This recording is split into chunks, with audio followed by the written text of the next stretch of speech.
This lesson is going to be about adding and subtracting radical expressions.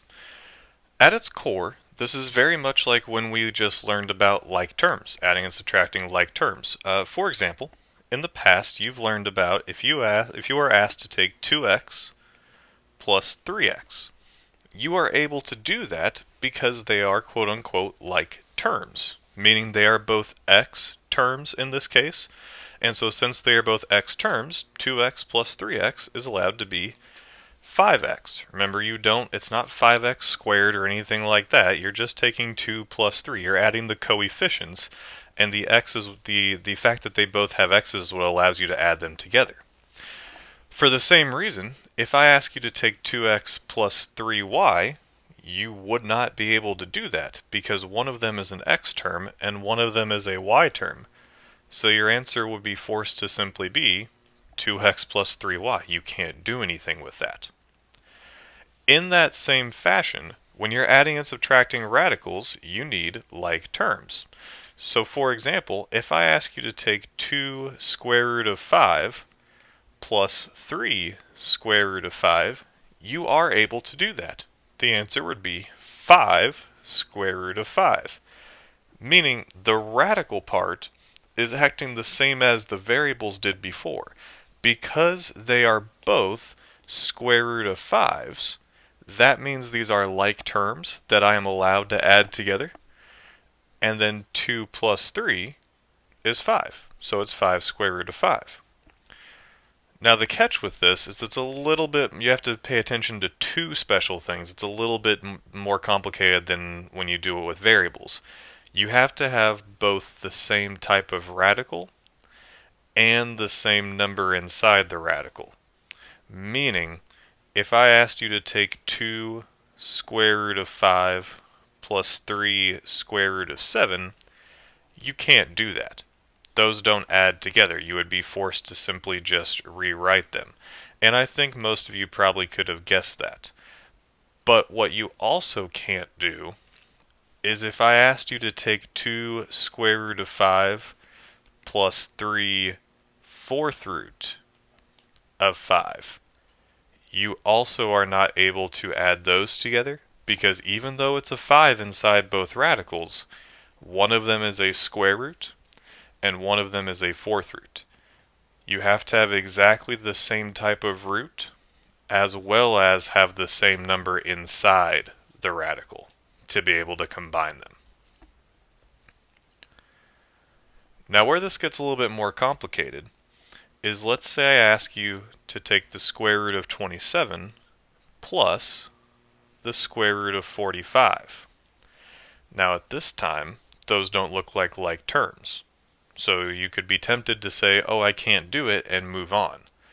But the catch is, we don't know for sure whether these are like terms or not, because as you know from our previous lesson of simplifying radicals, these are not in their simplest form. So instead, what we are going to need to do is we need to break these down and simplify them as far as we can, then compare them to see if they happen to be like terms that we can combine or not. So we'll start with 27. If you wanted to break down 27, you would probably use 3 and 9 as your factors, and then 9 breaks down into 3 and 3, meaning we could rewrite the square root of 27 in its prime factorization of 3 times 3 times 3. Because this is a square root, we know we are looking for pairs, again, referencing our previous lesson on simplifying radicals. Make sure you have watched that and understand that first before continuing on with this one. So because we have a pair of 3's, we can pull a 3 outside the radical, but we do have one 3 left inside on its own. With 45, if we wanted to break that down, we would break that into maybe 5 and 9, and then break 9 into 3 and 3, giving us a prime factorization of 5 times 3 times 3. And so then again, we see that we have this pair of 3's. So we can pull a 3 outside the radical, and we have a lonely 5 left inside. meaning whenever we originally were taking the square root of 27 plus the square root of 45, what we're really looking at is 3 square root of 3 plus 3 square root of 5. And so now we want to ask ourselves if we can add these together. Well, they are both square roots, but one of them is the square root of 3, and one of them is the square root of 5. Because that 3 and 5 do not match up, it turns out what we saw at the beginning really was true. These are not like terms, we can't combine them. So this is as much as we could do, we can't go any further. And sometimes that happens, but we didn't know for sure until we broke them down. Let's look at one more example. Let's say we are taking the square root of 27, again, plus the square root of 12. So again, these are definitely not simplified. We're going to do that work, but of course that's kind of half the point of this lesson is to, continue brushing up on our simplifying radicals. So 27 we already know breaks into 3 and 9, and then 3 and 3, which we already established then is 3 times 3 times 3, giving us a pair of 3's so that we get 3 square root of 3. Right? Deja vu, we just did that. Let's talk about 12. 12, you have a couple options on how you could break it down. Let's say 3 and 4 was what you chose to use. Well, then 4 breaks down into 2 and 2, meaning its prime factorization is 3 times 2 times 2, giving us a pair of 2's and a lonely 3, so that we would have 2 square root of 3.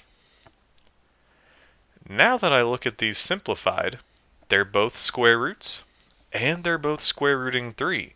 These are like terms, which means we can combine these, 3 plus 2 giving us 5 square root of 3 for a final answer.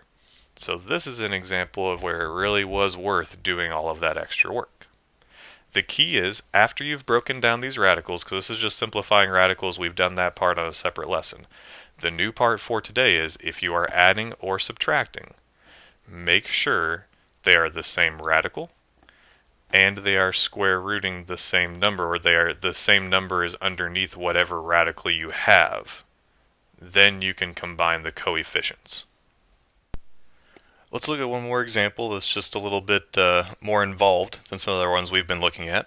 So first thing I would want you to notice with this one is that we've got 2 terms that have square roots and 2 terms that have cube roots, third roots. Recognize that no matter what these simplify down to, there's no way we're going to be able to combine the square roots with any of the cube roots, the third roots. So really, we're breaking all 4 of these down, but we know we're only looking to see if maybe the square root of 20 and the square root of 5 happen to be like terms that we can combine, and then see if maybe the third root of 16 and the third root of 250 happen to be like terms that we can simplify. That's the best we can hope for. We know that the best case scenario right now is that we maybe end up with only 2 terms left at the end of this. But at any rate, we want to try and break these down. We want to try and simplify these down as far as we can. So with square root of 20, that's where we'll start. You could break that down into 4 and 5, for example. And then you could break 4 into 2 and 2. So then I notice that we have a pair of 2's here, which means we would have a 2 outside the radical, but we do have a lonely 5, so that would have to stay inside the radical. Moving on to the third root of 16, we could break that into 4 and 4. Remember, again, it doesn't matter whether you break it down the same way I do, we should still have the same prime factors at the end. So then we could break the 4's into 2 and 2, each of them. Remember, this is a third root, a cube root, so we're not looking for pairs, we're looking for trios, groups of 3. So I see a trio of 2's right here, accounting for a single 2 outside the radical, but then we also have this 2 that has nothing to pair up with, so it would be inside the radical.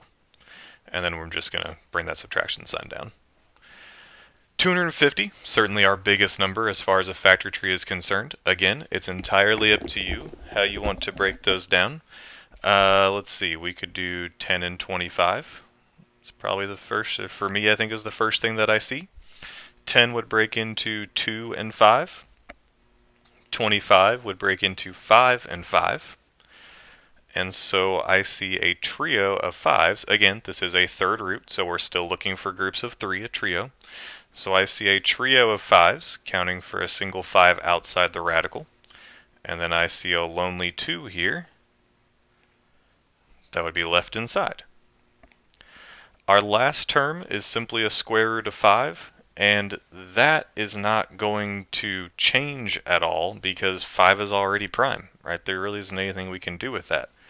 If you want to remind yourself, there is an invisible 1, like always, for a coefficient, so you could write that just to help remind yourself, but other than that, there's not much else to do with that.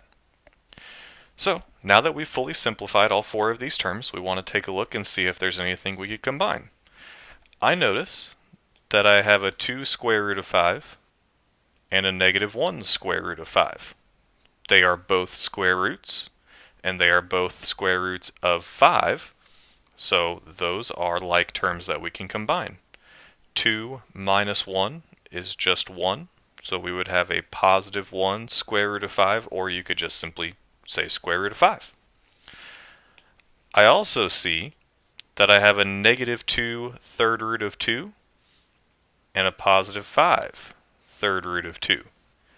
Those are both third roots, both cube roots, and they are both of 2, so these are also like terms.